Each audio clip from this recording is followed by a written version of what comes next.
Welcome gamers to World 9. I'd like to take a second to introduce this fun project for my channel.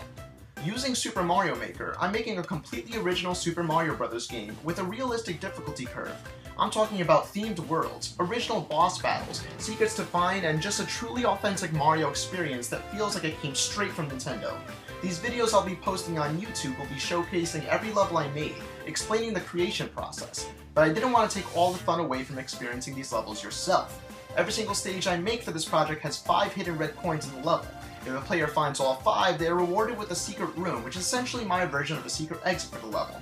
However, these videos I will never show you where all the red coins are. That way you can enjoy this series listening to how these levels were made, but still enjoy challenging yourself to 100% my levels yourself. With that out of the way, I'm proud to introduce World 9 Gaming's original, Super Mario Bros. 4.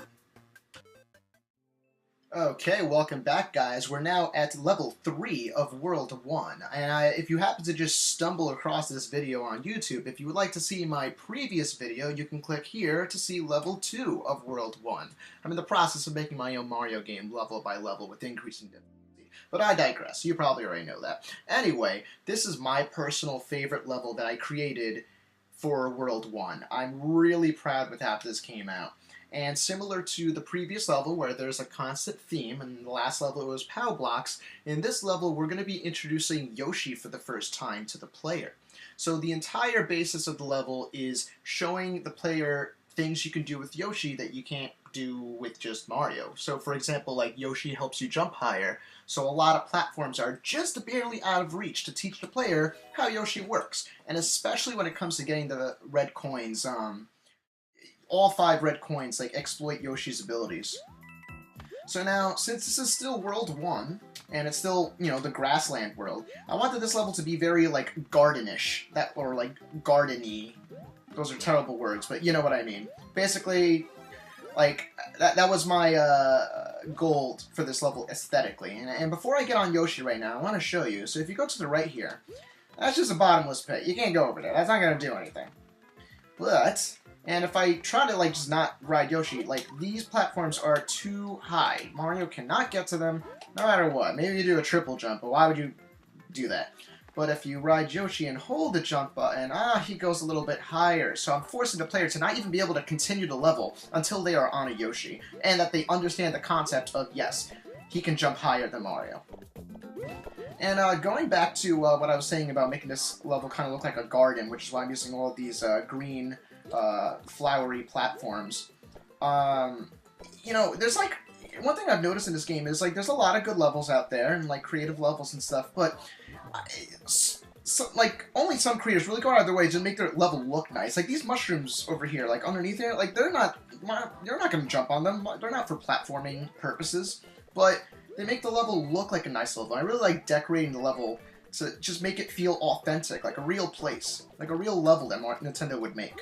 Alright, so we spent this guy. Oh god, there's a Monty Mill. What's going on? Another thing I like about this level is there are a lot of branching paths. Like, as you can see, we're already at the checkpoint flag, but let's go back for a second. We took the top road.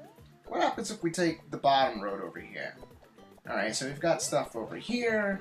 Look, we got a fire flower, and we got a pit of Monty Moles. Well, let's get rid of these guys. It's a feeding frenzy. And that question mark block is just out of reach, even with Yoshi's extra jump. Oh, how are we going to get that? Well, the player would need to know that you could sacrifice Yoshi. Luckily, this is not a bottomless pit. I'm not forcing the player to be cruel. But if you do that, that's how you're going to hit that. And look at that, a vine up here. So now let's go back up there to see where that leads. Huh. Mysteries. You can't climb with Yoshi, so we're going to have to leave him there. And would you look at that? It leads us to an off-screen red coin, one of the 5 that are hidden in this level for the secret exit. Alright, now let's continue. What are we going to do? Go up, go down? Let's go down this time. We went up last time. I think the reason why I like this level so much is, to me, it almost has a Mario 64 vibe, despite being a 2D level. And that's because there's really a lot to explore in this level. It's a very vertical level. There's a lot of, there's a bottom path, there's a middle path, there's an upper path. We got this guy shooting fireballs at us. Go away. See, like, you can explore all of this over here. There's all sorts of stuff. My goodness. Okay. Sorry. I'm getting ahead of myself. I'm just, like, so proud with how this level looks. Alright, anyway. Moving on. Alright, so we're moving.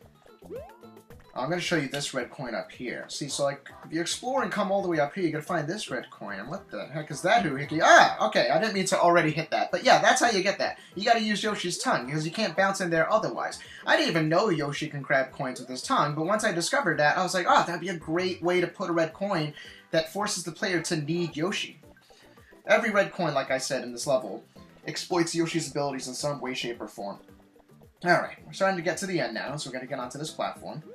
And since Yoshi's tongue does grab coins as well, sometimes if you're trying to eat an enemy, you'll accidentally grab a coin instead, like that. Which is why I put these wigglers here with those coins.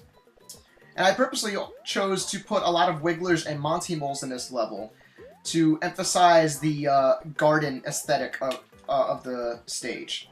Alright, so this guy here, he's blocking your way. There's another moment where the player is learning that Yoshi can eat and spit back fireballs, and to do that in order to get him out of the way and be able to go here. And like if you watch my first video, in the first level, like I said, I only used 3 different enemies to slowly introduce enemies. Like, this is the first time they're seeing the Monty Mole now, and the Wiggler. Like, only a couple enemies at a time that we're introducing. Anyway, this is the red door. If you, for finding all 5 red coins, that's where you get rewarded for the secret room. We didn't find that, though, because that's for you to find.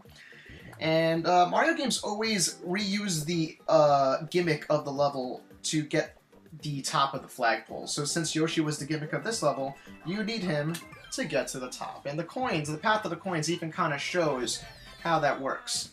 So yeah, that's level 1-3, the 3rd level of World 1. My personal favorite of my World 1, because I think it looks really nice, it plays very nice, I think it just works really well. But let me know what you think in the comments below. Challenge yourself to find the red coins. Here is the ID code again to do that. And if you would like to go straight to 1-4, the first castle level of my game, you can click right here.